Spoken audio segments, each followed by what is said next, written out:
A lot of us, we grow up just seeing ourselves as hoopers. But at some point, we start to realize that the people around us don't see us just as hoopers. I'm not just doing it for myself, I'm doing it for other people. I enjoy that extra pressure of like, hey, like I can really inspire others by just looking different on the court. Once you kind of fail at that level, it feels like the whole world is hating on me. Once I kind of went through that, I was like, man, I'm just gonna get back to being me.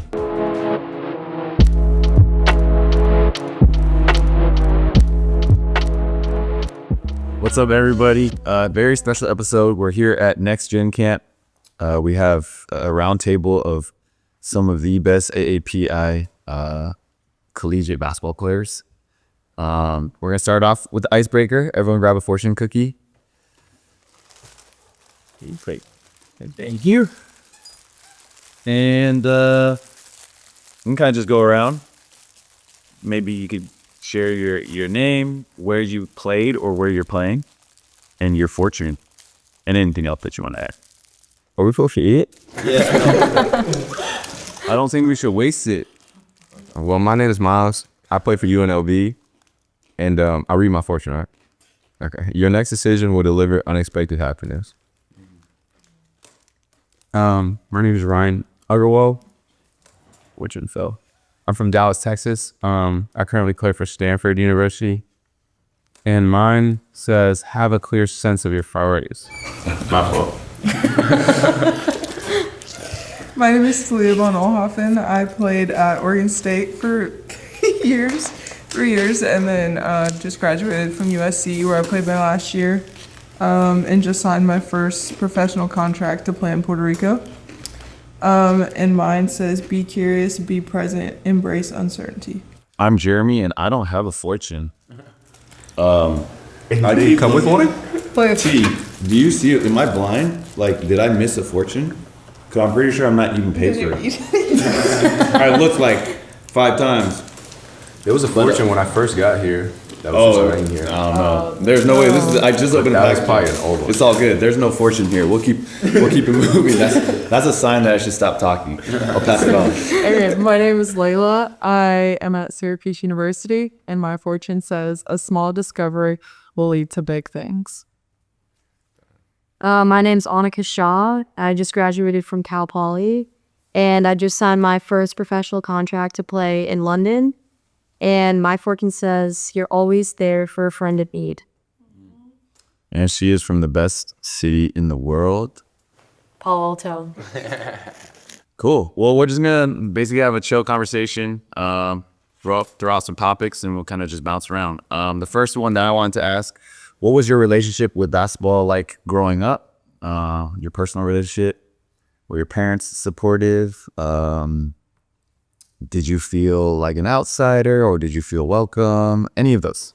I felt like I had a great relationship with basketball, definitely starting with my brothers. They played, so always wanting to be the only girl first in time, always wanting to compete against them. And then my dad, he played, so growing up, being coached by him, playing with my brothers, it was a great feeling.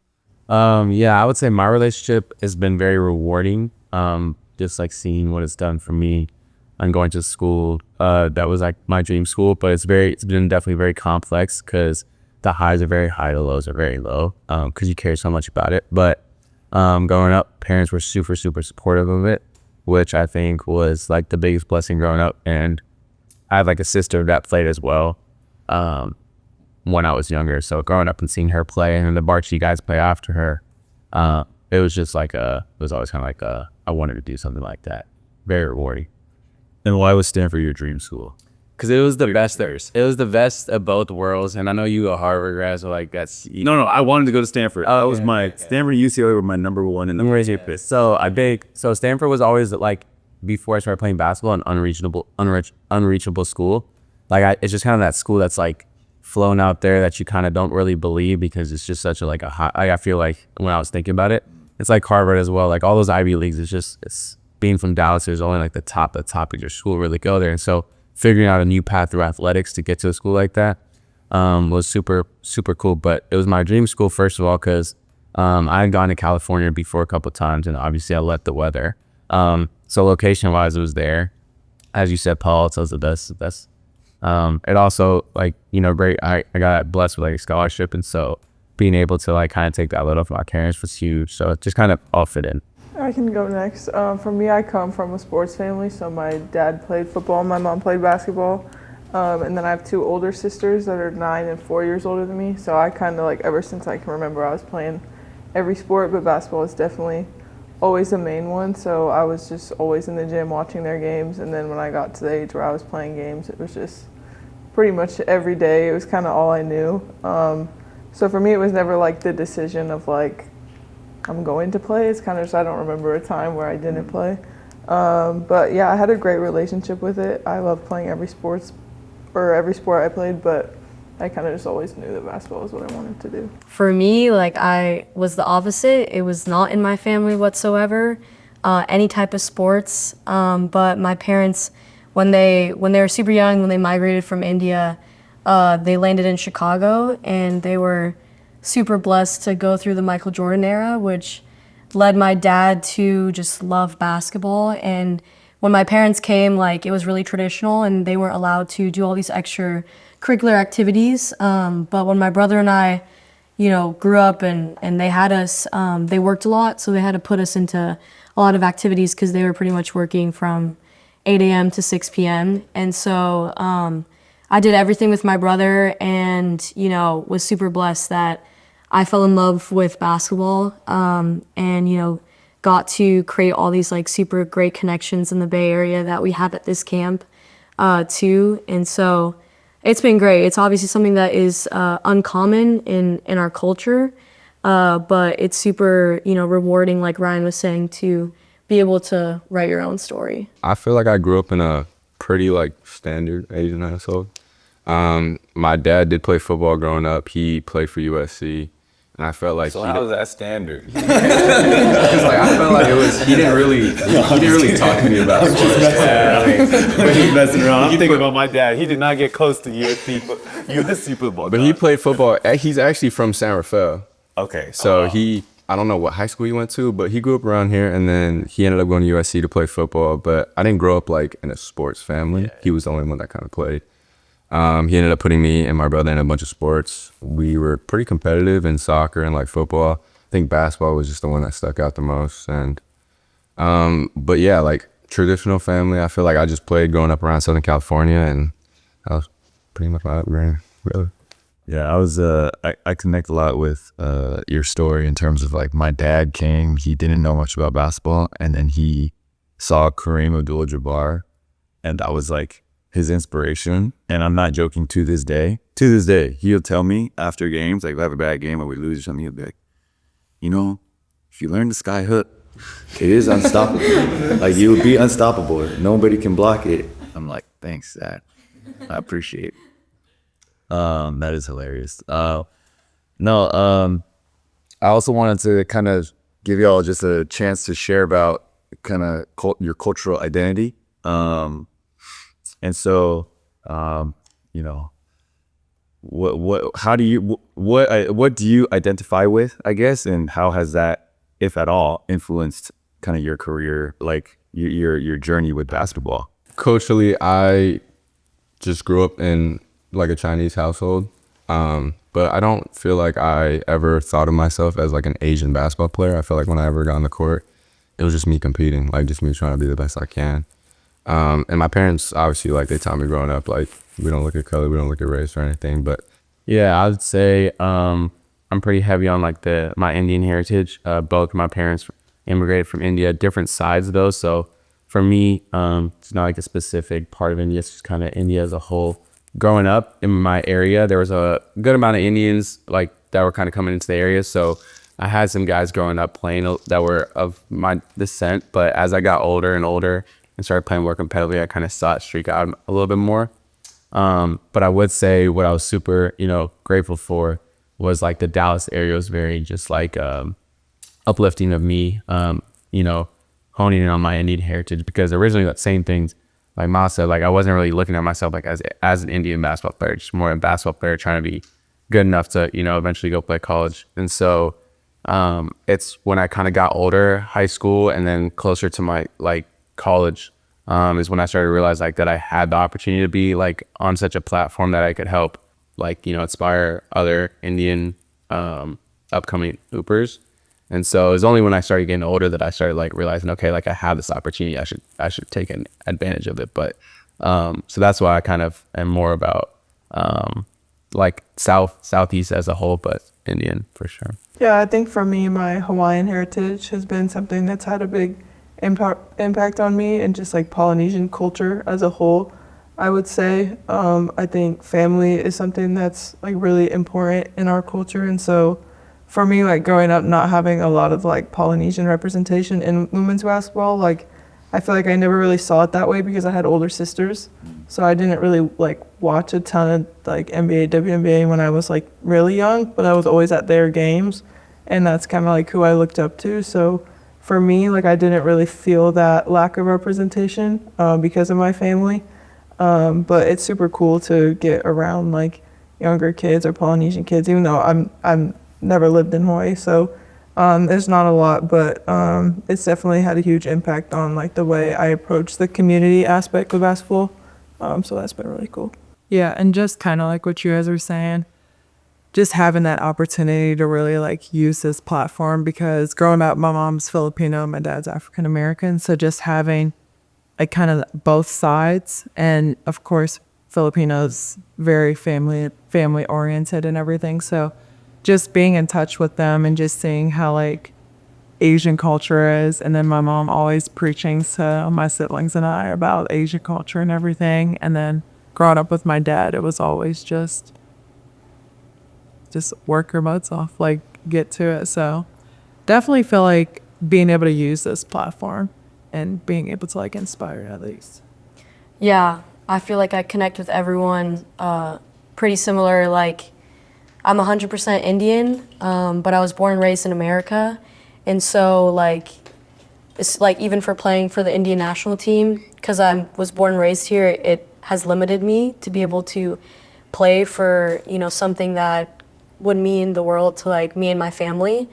But, like, kind of like what Ryan was saying, growing up in Palo Alto, like it's a pretty diverse area. So you see a lot of Asians and Indians that are, playing sports at a young age. But then when you get to the higher level, the collegiate level, it's pretty rare to see, people that look like us that are playing the same sport as us on the court at the same time as us. So that's when I kind of realized that, hey, kind of doing something special here. So why don't I tap into, a more specified community that I relate to, and try and use my story to inspire others to kind of write a similar story and to break traditional norms.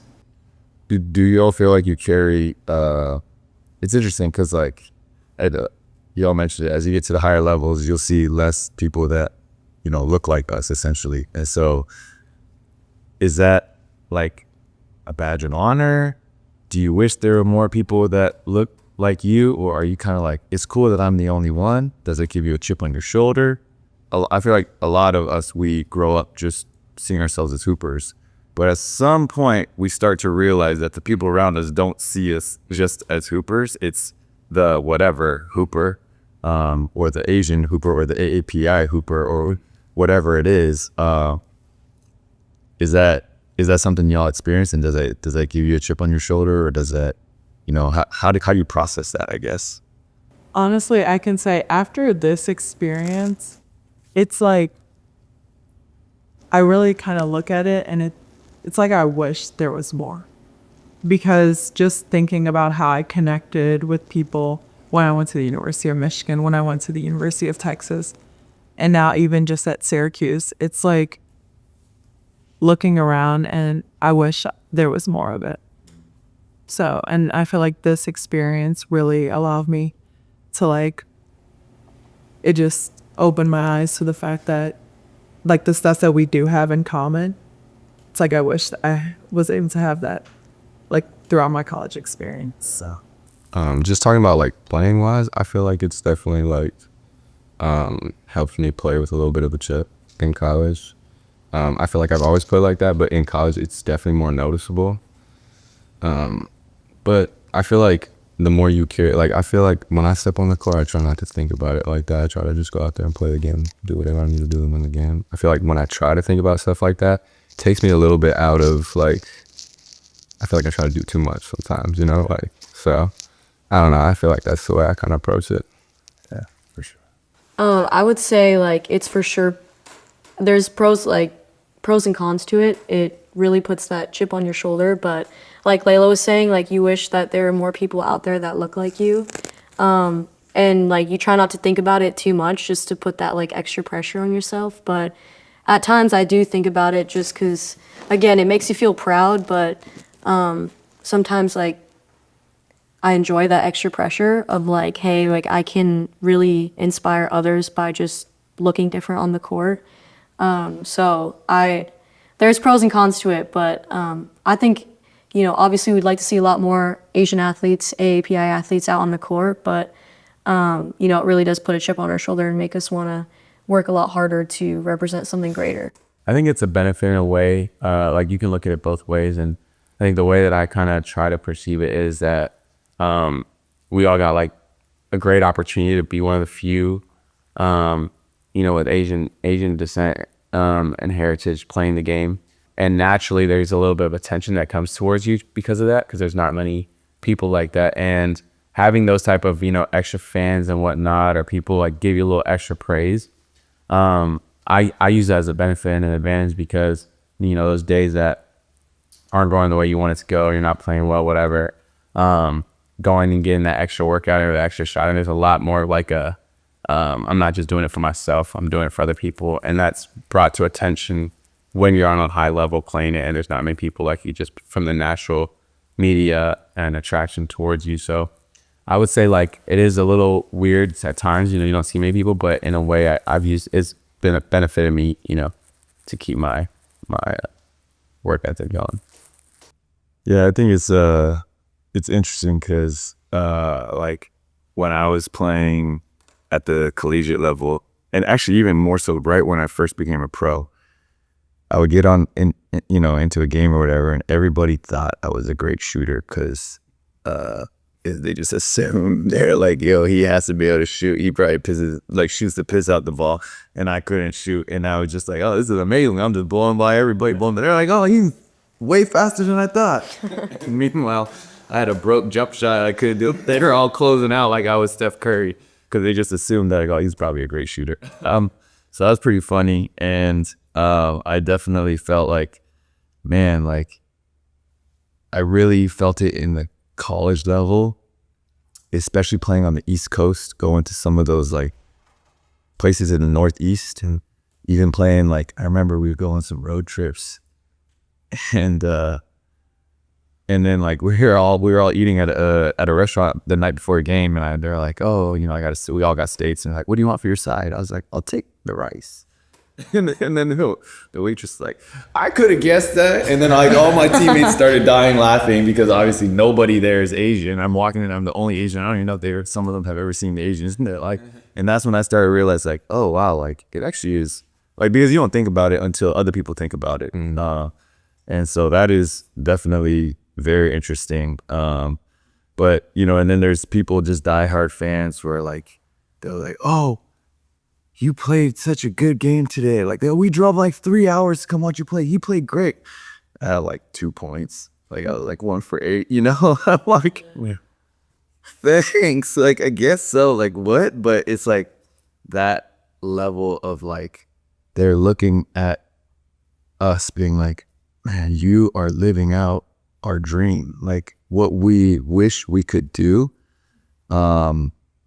Like that, you're actually doing it. And so definitely a blessing. But man, I resonate with what you're saying. Like, for me, it was ultimate chip on the shoulder. Just as I felt like everyone thought I was lunch meat too. It was just, that's really where I lived. Like, I feel like it helps too, though. It helps because I feel like it actually, for me in college, I feel like I've almost surprised people. Like, they don't really expect anything of you, and I'm kind of getting, like, I don't know why it's like a chip, but at the same time I like it because it's like they don't think anything of me. So when I get on the court, it kind of like helps me out. Like, they play a little softer sometimes, I guess. Like, I'm actually very curious. Can I ask you, like, within the Pacific Islander experience, Um, what has that been like? And is there like a lot of support? Is there a lot of pressure? Like I feel like, I mean, I could be wrong, but I don't think I've seen that many Hawaiian basketball players. I've seen Hawaiian athletes or Polynesian athletes or Pacific Islanders as athletes. Very curious, like what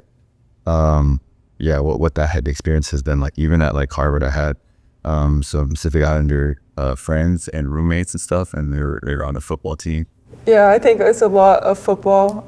There's a couple of Samoans in the WNBA, but in terms of Hawaiians, like I don't really know any either. So for me, and I've never lived in Hawaii, like I grew up on the mainland. So for me, a lot of what I think about is that like I was lucky enough that my dad played in the NFL and he kind of was able to move from the situation in Hawaii, but it's just really a lack of opportunity and like that representation on the islands. So I think that's something that's really important to me, like going forward, is being able to like get over there and have them see that, just because like, I mean, economically and just being able to like go to the AAU tournaments and get on the circuits, and even just like, I'm sure a lot of hoopers over there don't even know what that is, you know? So yeah, I think, like I said, I had two older sisters, so like I do feel like I had that representation. I didn't really like think about it. But as I've gotten older and like been able to go like visit my family and learn more about it, that's definitely something that like I want to get into going forward and just help grow the game over there for sure.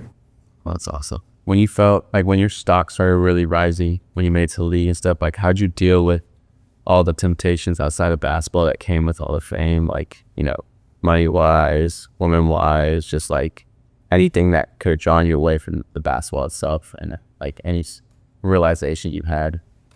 I mean, I think it's a blessing and a curse in terms of how my career went, because it all happened literally overnight.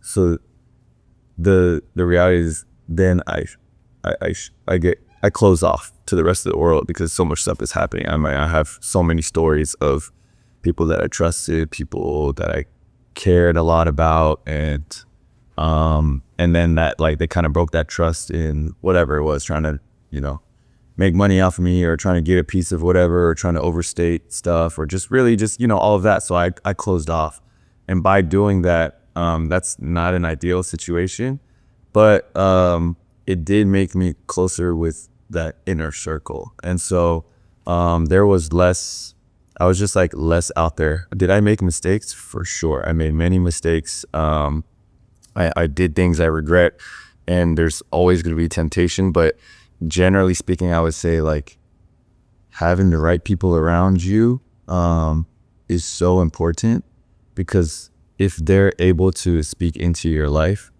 and you give them space to do that, they'll never let you get too far off track. You know what I mean? You might slip up here and there, or you might kind of, hey, like you know, like, hey, it doesn't seem like you got that same hunger that you used to have like before you kind of made it or whatever, you know, like, but they'll kind of nudge you back on track pretty quickly. And so I had just a huge support to my support staff, my family, and they're just amazing. Literally, like if I didn't have them, the success and the fame would have killed me. And so I resonate with so many people who get a lot of success at a young age, whether it's like Bieber or Johnny Manziel, or like anything that happens like way too fast or way too young. I always kind of resonate with that story, or I feel for them. And then the other thing is just finding the right boundaries for yourself. So for example, I never look at my DMs, the random DMs. I don't really even look at my own DMs from my friends and family. I always tell my friends and family, like, hey, I'm not on social media all the time, so if you really need to get a hold of me, text me. But just like the DMs, like I feel like so many bad stuff happens from DMs.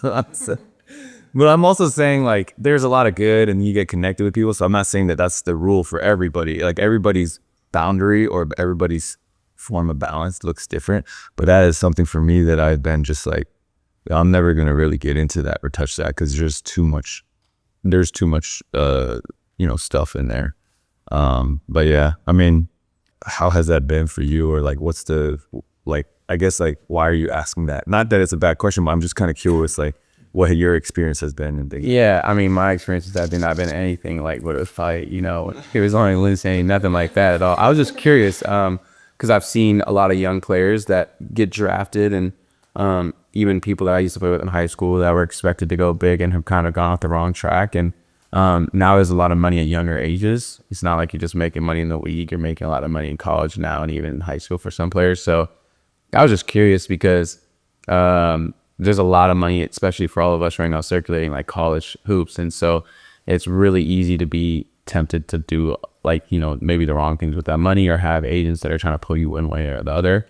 And so I was just curious, you know, because the fame aspect is way different when it comes to NBA, but now that money of having money at a younger age is coming at like, you know, at a earlier age. And so I was just curious about that. Yeah, I mean, I'd love to ask y'all, because I never experienced that. Like Harvard made me pay $10 to ship my diploma to California. Like I couldn't get any special treatment, like no extra meal, nothing. Like I had to pay every last bit of my of my tuition. And now all of a sudden, and I'm thinking like, yo, they made hella money off of me, you know, like, and I'm like, man, and I didn't even get a scholarship. So I'm thinking like, dude, and now it's like, I see the NIL, and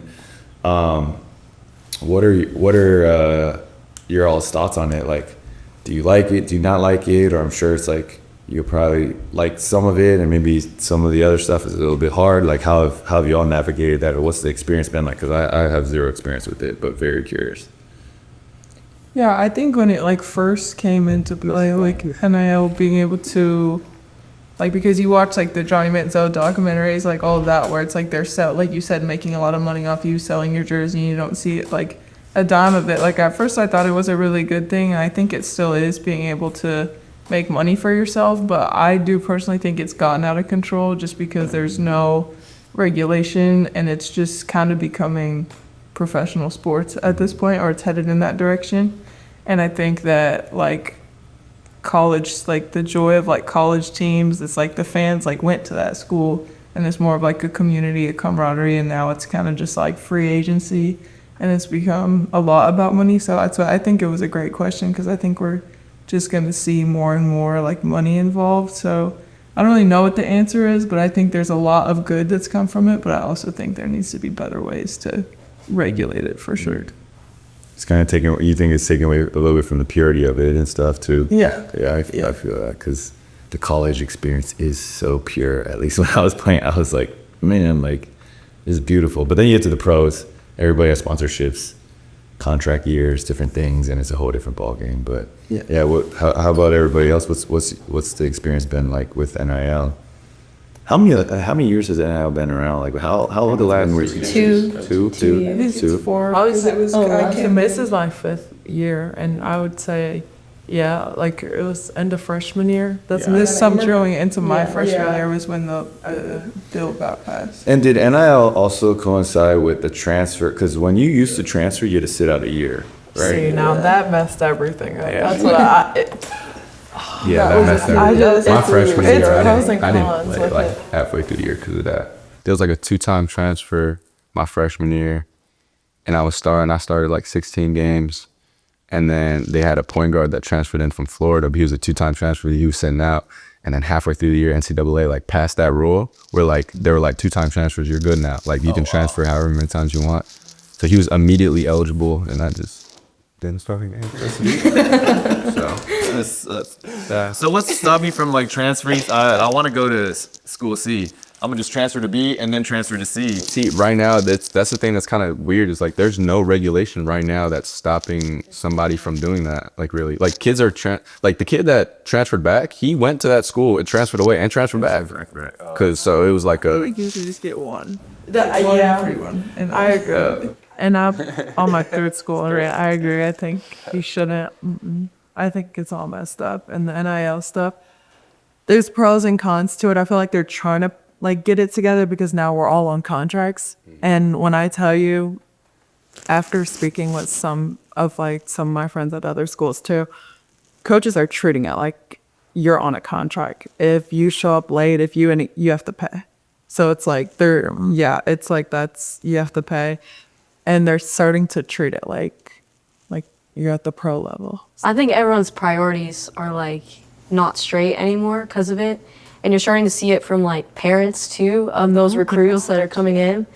And like I went to a mid-major, so there wasn't a lot of money involved, and like all the NIL stuff I kind of did my own and paved my way for that.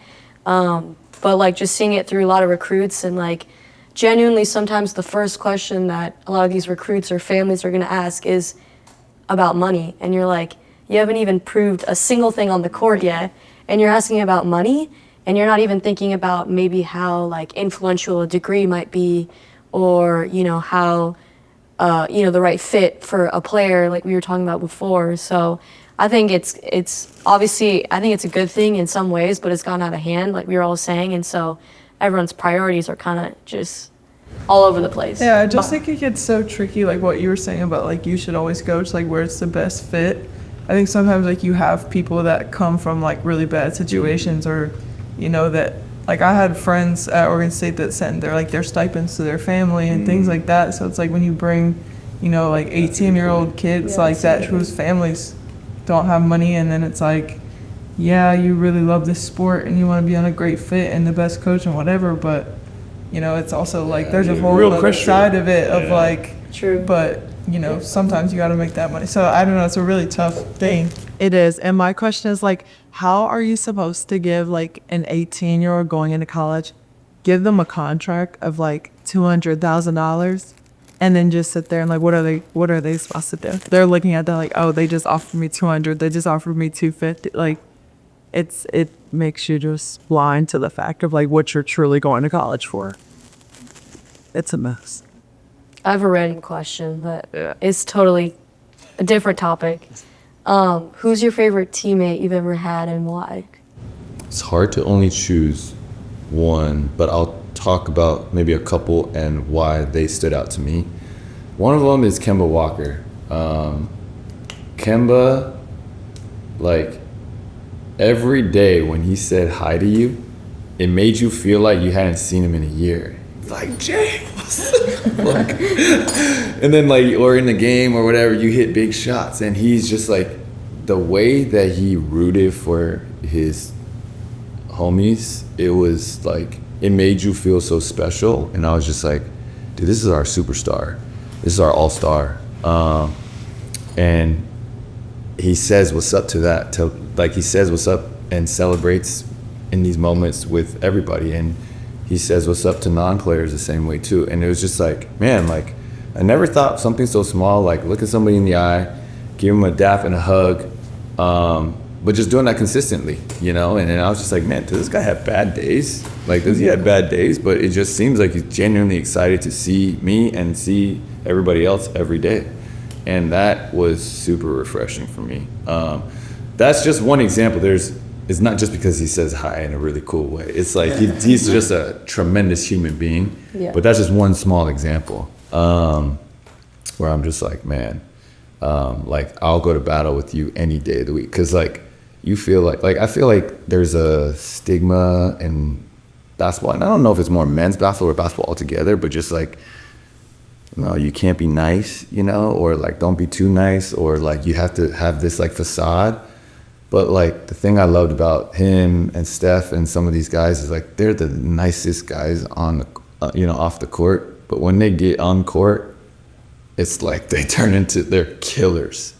They're straight killers. And I always drew a lot of inspiration from that. I was like, man, that's the type of person and player I want to be. I want to be a killer on the court, but off the court, I really want to like, do my best to kind of act like what he did. So that's one. Man, I have so many good teammates, but I don't want to dominate the conversation, so I'll leave it at that.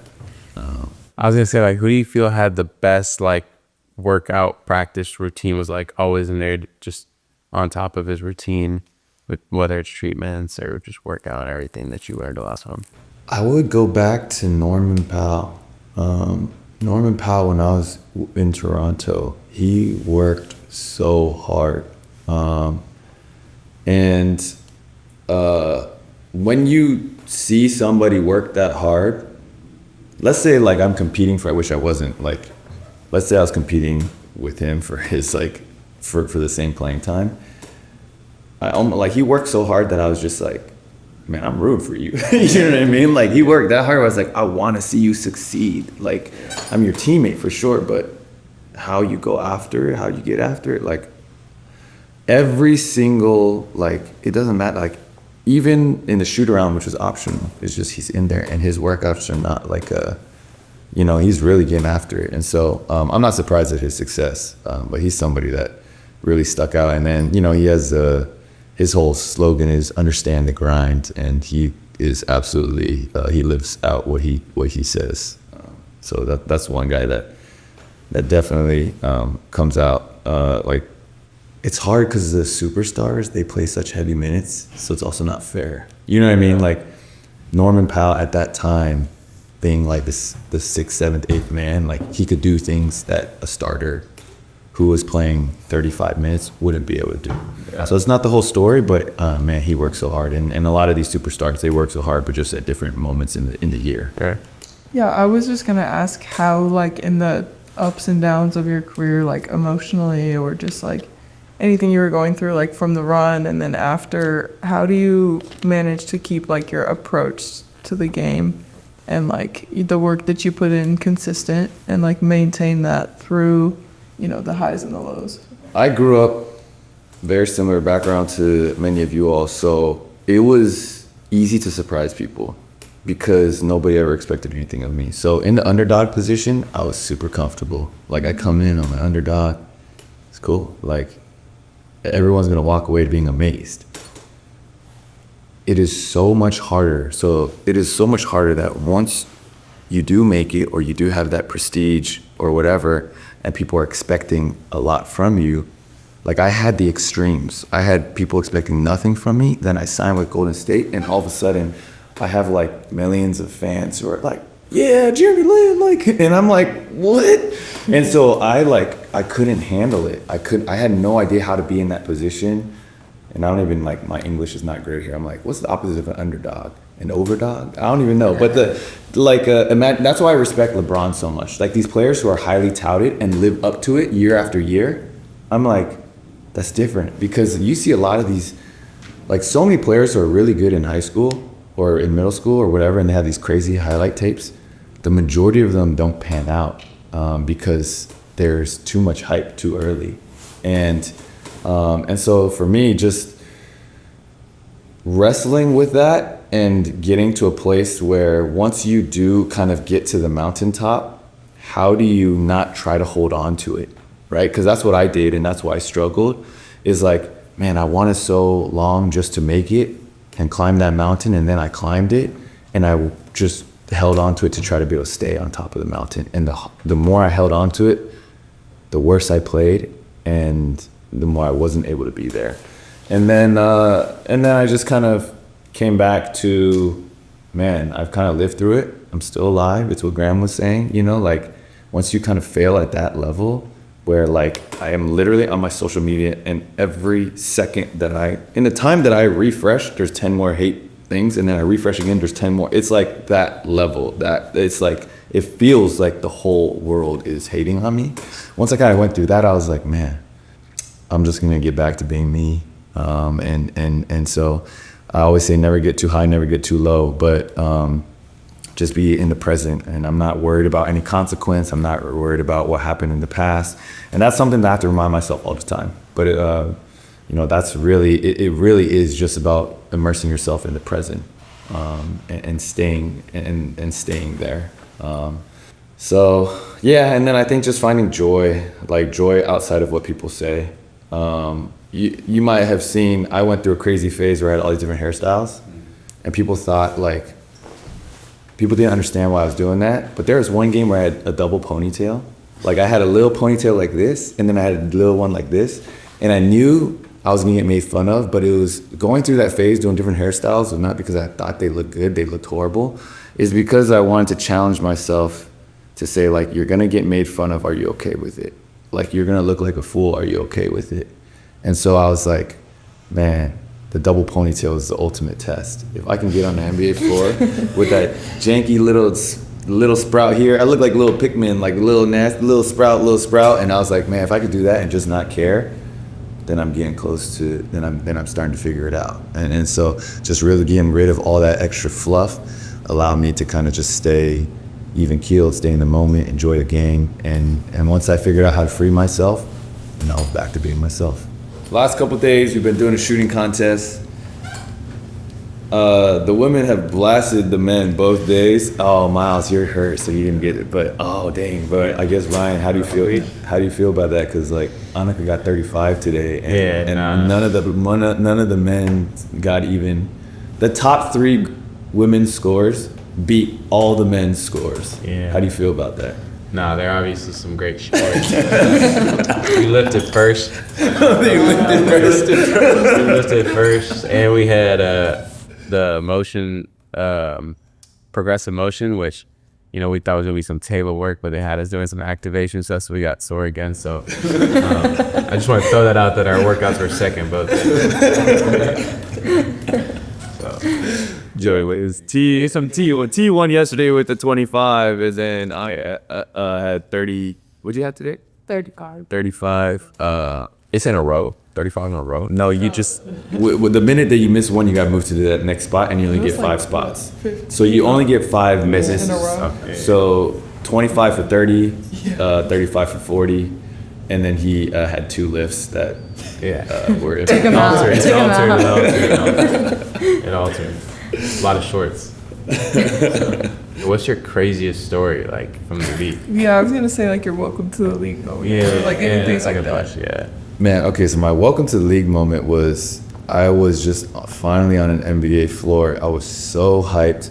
We're playing the Lakers. Obviously, we were the Warriors, so we were a lottery team at that time. So we're down 30.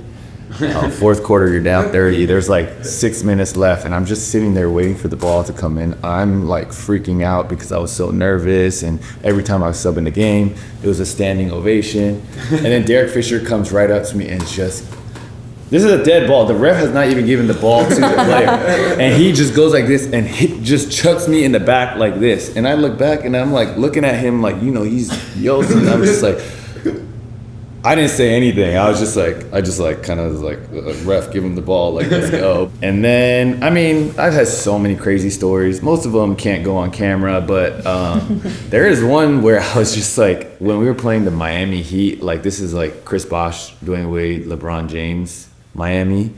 LeBron went up and I read his move. I watched a ton of his highlights. He's gonna go here, he's gonna go to the left. And I was about to beat his shot. So I was like, timed it up. And I had it all figured out, and I came down with everything. I was like, I'm gonna send this to the 3rd row. I barely miss it, and I hit his hand. He makes it, obviously. I don't block the shot, obviously. But I hit this thing right here, and I was like, what was that? Like, it was so strong. It was so strong. I was like in the middle of the game, he hit a shot. I'm trying to I had to go back on offense, and I was like, yo, that felt like a massive rock. And I was like, I didn't even know this is a muscle. Is this a muscle? Or like, what is it? Is this part of my finger? Is this a muscle? Can you train this? But I was like, yo, this is not normal. And of course we lose the game, but I'm just like, dude, this dude is special. This is a specimen. Like, he is, his little thing, his thumb muscle thing is like, I hit it so hard, and it in the middle of the game, I hit it, and it like, I literally stopped, and I was like, that was a massive muscle. So that was another like, what is going on? I'm a little bit out of my league right now. But yeah. Do you have any stories with like in a practice or like the locker room with a teammate where you were just like, this dude's a psycho? Like, I was literally about to ask on the Lakers, did Kobe take y'all shoes? Take our shoes? Yeah, he was talking. There was like stories. There was a story about him going in there, like he got mad that they lost. Like they were losing, and they were on a losing streak. He was like, none of y'all could wear any of my shoes no more, and he took everybody but Lou Will's Kobe's. Oh, okay. So I wasn't on the team then. All right, thank God. But there's definitely, man, there's so many characters. There's so many wild characters, and I just can't tell any of these stories out With the camera. That opera should be crazy. No, it is crazy. I mean, I've seen some of the craziest things, you know. What is one that I could tell? Let me think on this. We gotta get to op cams. Yeah, we need to get the off-camera roundtable. Unfiltered. Man. It's premium. I would just say, I'll tell a positive story. Last one. Okay. I asked Kobe, I was like, can you take me through a film session? I just want to see how you see the game. And he was like, yeah, sure. Meet me tomorrow. So I met him and we spent like in 30 minutes, we got through like 2 clips.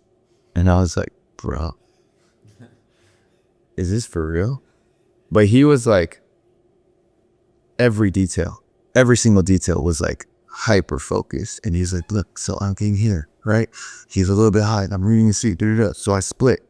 And then he was like, think about this.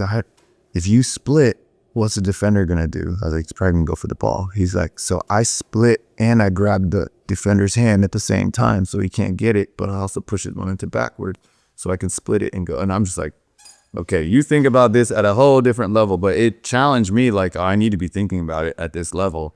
And so, yeah, like then I started trying to study the game at that level. And so even some of the small details that I was talking about, you know, the last couple workouts, some of the really small details that make all the difference between whether you get the separation or not, whether you get the shot off or not, or whether you make that read or not. A lot of that was kind of born from just seeing my teammates at the highest level analyze it and think about it at a detail that I never thought existed. So that's something that I definitely took with me. Thanks, everyone, for listening to this podcast. Thank you so much to these amazing AAPI NextGen athletes. If y'all have an extra fortune, make sure you pass it to me because I'm missing mine. But thanks for listening. Hopefully y'all enjoy the conversation.